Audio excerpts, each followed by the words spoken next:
Hi, I'm so glad you're here. Welcome back to another episode of Behind the Screens, a show where we get to know some of social media's most interesting personalities.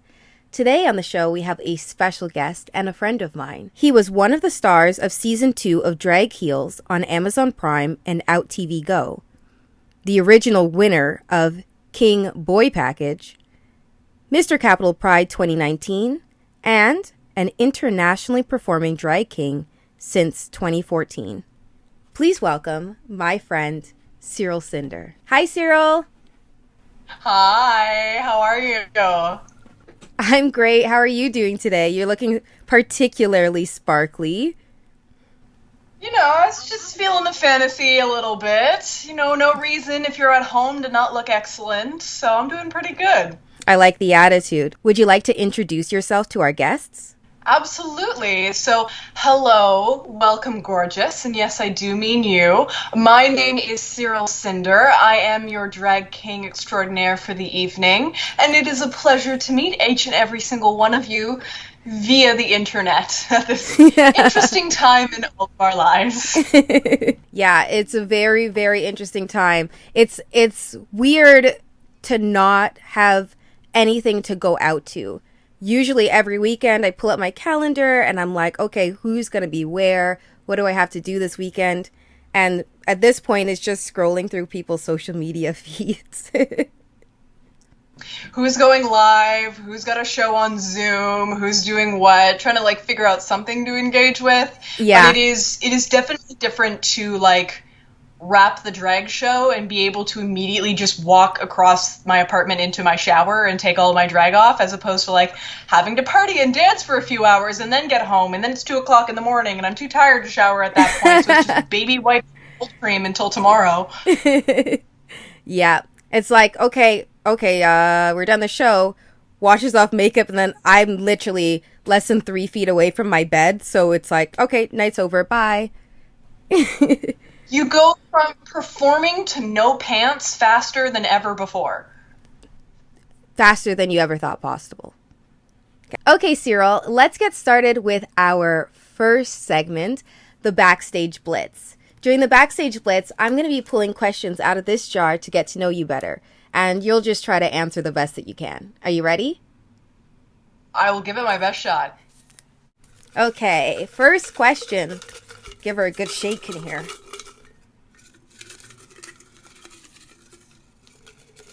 If I bought you a billboard in Times Square and gave you 6 words to sell yourself, what would you write?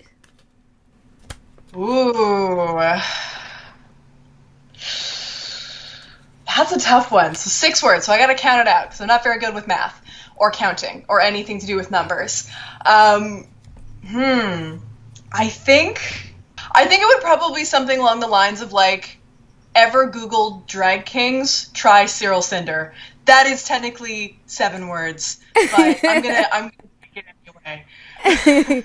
I like that. That's a good answer, actually. Love it. Okay, Cyril, next question.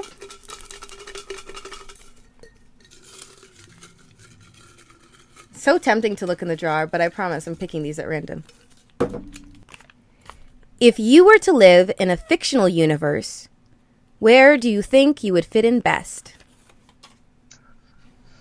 Ooh, see, I think a lot of the go-to answers for me don't necessarily have enough gay people in them.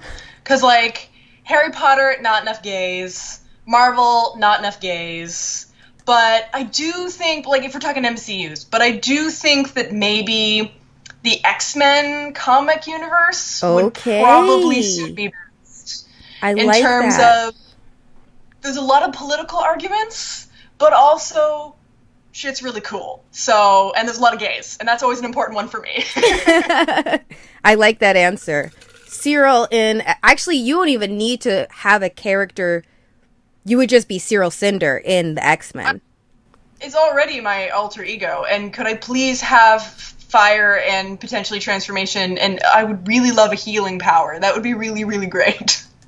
Marvel, Cyril is available. I'll be putting his information on the clip, so make sure you contact him for licensing.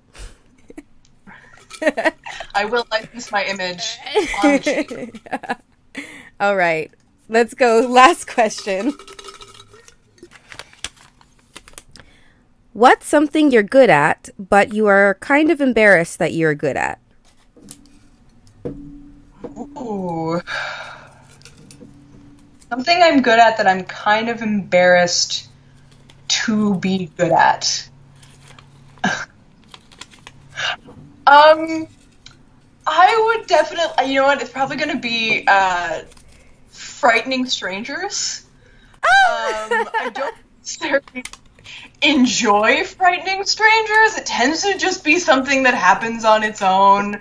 Whether or not I'm having to go out in public in very extreme, very weird costumes, or if somebody's trying to be intimidating to me. Like if somebody catcalls me on the street when I'm looking like a woman, my answer tends to be, I'll cut out your eyeballs and eat them and show your mother, or something like very horrifying. Because I'm like, if you're gonna try to make me feel uncomfortable, I'm just gonna out crazy you and make you more uncomfortable. Right. So I'm not necessarily proud of that ability, but it is something I think I'm good at. I like that energy. Usually when guys like catcall me, they're like, hey, like, can I get your number? And I'm like, yes, another victim. And and then see what they say about that. You know, they're just like, hey, how you doing? And I'm like, I'll make a necklace out of your teeth. And then they tend to leave you alone. It works. It works. Okay, Cyril, it's time for the main event. I'm going to ask you some deeper questions so that we can get to know the journey that you've been on throughout your career. Are you ready? Let's go for it. Awesome. All right, my first question. Cyril, when you were younger, did you think that you would grow up to be a drag king? I mean, I think it's impossible to know that you will grow up to be something that you don't yet know exists. I didn't learn what drag kings were until less than 6 months before I started performing as one. So I definitely don't think I always knew I was going to be something like this. But at the same time, the signs were always there. I was always kind of a tomboy. I really liked dressing up. I really liked performing. When I was 13 years old, I got really into cosplay with one of my best friends and started making costumes, but I always wanted to be the male characters. I never ever wanted to cosplay female characters.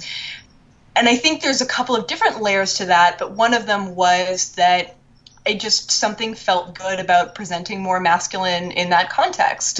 And so when I first learned really what drag was and I saw it in person for the first time, I was like, man, this is really incredible. I would love to be able to do this. But I assumed I couldn't because at the time I thought I was, one, straight, but then two, I thought that women didn't do drag. Now, both of these things were complete assumptions that were absolutely wrong. Through doing drag, I have learned that I am not straight and not cisgender, and that absolutely drag is not only for cisgender men who want to dress up as women. Drag kings and drag things and drag monarchs exist and are incredible artists. But as soon as I knew what drag kings were, as soon as that path of Google led me to that little magical piece of the internet into live performance, I knew that I was going to be a drag king. And it's been over 5 years since then, and I'm not looking back anytime soon. Well, I'm so happy you found that corner of the internet because the drag world would be missing a lot without you. When people see, watch, and experience Cyril Cinder, what message do you hope sticks with them after the show is over? To be really honest, I feel like the answer to this question can change depending on the day, because I feel like I'm fundamentally trying to fight for a lot of different things through my drag. And to a certain extent, it's limited by what I can personally portray and what I've personally been able to achieve and reckon with and understand within myself. But, if I could pick one thing that I would want people to sort of leave my performances or leave seeing something that I've done with is a message of self-acceptance and self-compassion, especially for anything that anybody has been told that makes them, lesser than, or they don't deserve a place or a spotlight because of something that really doesn't matter, like their race or their gender or their identity or their self-expression or anything like that. I want people to see my drag and go, damn, okay, maybe I need to rethink some things that I've assumed before about other people, but maybe also about myself. If somebody can walk away from seeing my show loving or accepting some part of themselves just a little bit more, I have done my job for the day. So, Cyril, you've won pageants, you've been in parades, you've been a star on reality television. Which of your accomplishments stands out the most to you? I think, honestly, a really recent one is kind of what comes to mind first for this, was actually winning the title of King Boy Package. King Boy Package was a virtual drag king and drag thing competition held by the company Boy Package, which is an alternative apparel line out of Brooklyn, New York. And I found out about it through Wang Newton, who was one of the judges who I had performed with before and is just simply one of the best drag kings in the world right now, that he was going to be judging it. And so I figured, I need excuses to be generating some online content. I work best with, something that's motivating me to do it. So I figured, I'd throw my hat in the ring, I'd film my favorite number, my poodle number, and, I'd just send it off, and maybe some extra people would see it, and that would be really fun. I was really, really shocked to then win the competition. Out of over 75 entries from all over the world, I didn't even think I was in the top 10, let alone to be the person that actually won. Like, when they made the announcement, I was in my kitchen, in my pajamas, making a bagel, and they started playing my number saying, like, here's our winner. And I was like, no fucking way, man. Like, did not believe it, was not prepared. So that was something really actually quite special for me. I think, one, because it was so unexpected, because so many of the videos were so good. And, something that I thought they were better than mine. But also because it was judged by my peers. It was judged by Wang Newton and Lou Henry Hoover, who are, again, some of the best drag kings in the world, and Rain Dove, and, all these people. It was really, really incredible to sort of have that level of recognition from my peers, and to sort of have somebody say, hey, you're doing a good job at this. Because, I've been doing drag for 5.5 years now, but I've only really started to think that I started getting good at what I do in the last 1.5 years. It's been really recent. I always enjoyed it, but finally I'm starting to say, like, okay, I'm actually starting to figure this out. So it was really nice to be validated and seen in that way and recognized. It meant a lot, and it was a big boost, especially during quarantine, where we're all spending a lot of time inside and we're not getting that opportunity to get our energy and our joy from our audiences in the same way anymore, because that is a big part of a performance artist diet, is the excitement and joy and pleasure of a crowd. So we're finding new ways to be sustained right now, and for me, I think that was a big one. That's amazing. I mean, I've always thought of you as someone that I couldn't believe that I knew. Like, since the first time I met you, I think I was just starting getting interested in burlesque, and you were hosting a show, and afterward everybody kind of went out after, and I was there sitting at the table, and I was like, I can't believe I'm sitting here at a table with you. Like, I couldn't believe it. And, like, still it's flabbergasting to me. I'm like, this is my friend who's doing all of this amazing stuff. So congratulations to you. And, like, I just can't wait to see everything that you do.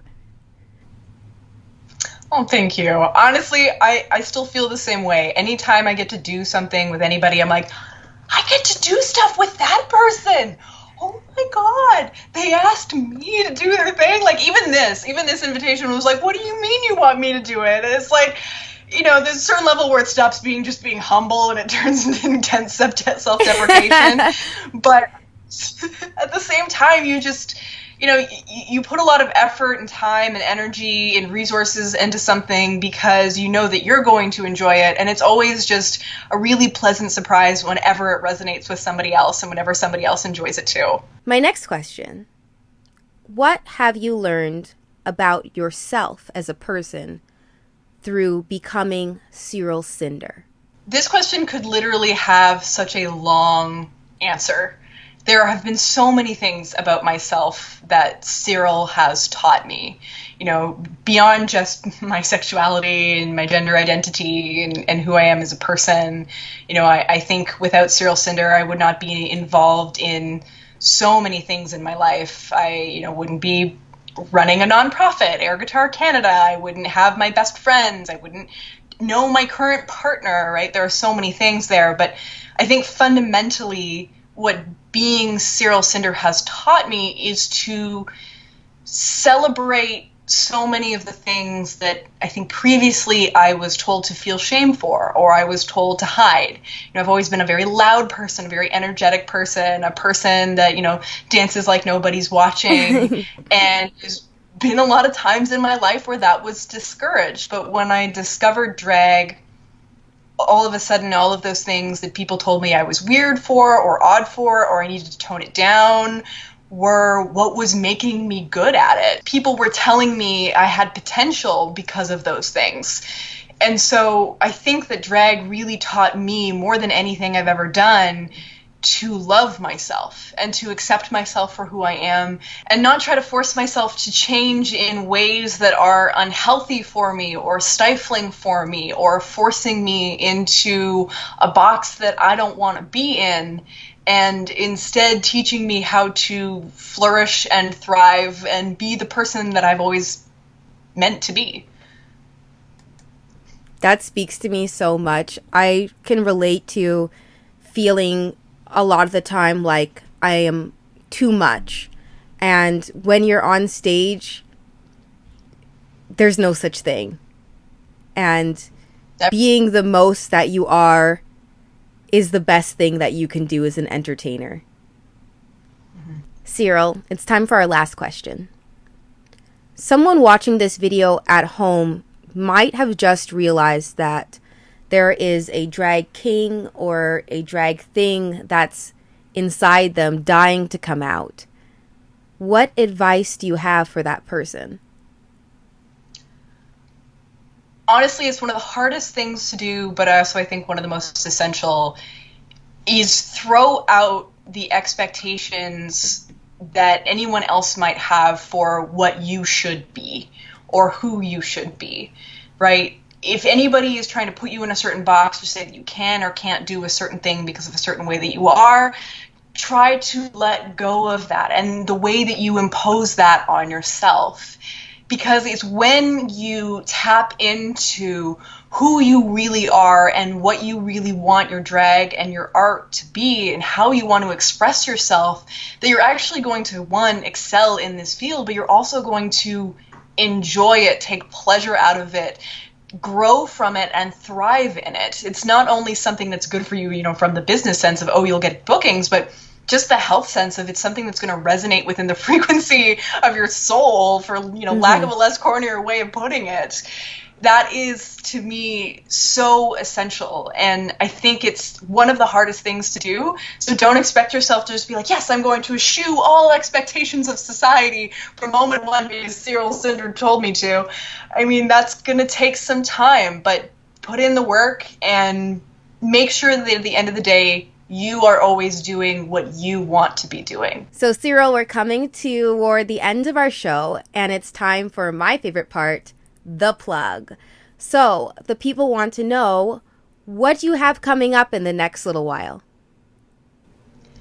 I mean, it feels like I'm performing more in quarantine than I was before quarantine, so definitely seek me out on social media. I'm at Cyril Cinder pretty much everywhere.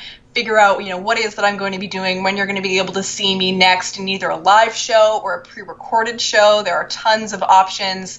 Drag Heels Season 2, which is my season, along with another incredibly diverse and talented cast of performers, should be dropping on Amazon Prime and Out TV Go sometime in June or July. We'll see. But you know that as soon as I find out the day, I'm going to be screaming it from the rooftops. So you can definitely check me out there. Also, we just finally got the cast announcement for Canada's Drag Race Season 1, and I know that I, along with a number of other incredibly talented drag kings in Canada, auditioned, and so I would love to see more drag kings like myself on platforms like Canada's Drag Race, or, in these other digital drag shows that are even happening right now. And while I have the ability to try to make that happen by continuing to audition, everybody who's watching this at home actually has the biggest ability to make that happen. You guys are the ones that create the demand for our services as drag kings, as drag things, as non-binary drag creatures of the night. And you are the ones that allow us to fill in that demand with our supply, with the art that we've been creating for years. And so, reach out to your local shows. If you're not seeing, drag kings, if you're not seeing performers of color, if you're not seeing, AFAB performers or women or these different kinds of groups represented in your favorite shows, whether they be something as big of a platform as Canada's Drag Race, or they're just, the local Instagram show from your favorite performer, let them know, hey, this is something that I want to see from you, and I would be really, really excited if you included this. It is an incredible act of allyship that you can do for us as an audience, and something that is always greatly appreciated, and it's just a way of sending more and more love out into the world and helping more people discover the incredible art form that alternative drag artists provide. Well, Cyril, you know that drag kings, drag things, drag monarchs are my not so guilty pleasure. So the more the merrier. I would love to see more performers of all different types get a platform. So thanks for that message. Right, in Canada, diversity is supposed to be strength. Let's make it happen. Yeah, what happened to that mosaic, right? I want to say thank you so much for taking the time to come and be on Behind the Screens. It's been an honor to have you. Thank you so, so, so much. Thank you so much for having me, Showgirl. This was really, really fun, and I absolutely miss seeing you at our local shows in Ottawa. I miss hanging out together. I always knew that when I saw your face in the crowd, it was going to be a good night. So I look forward to when we can meet again in person and, pump up the jams. I can't wait. Thank you so much. Bye. Mwah.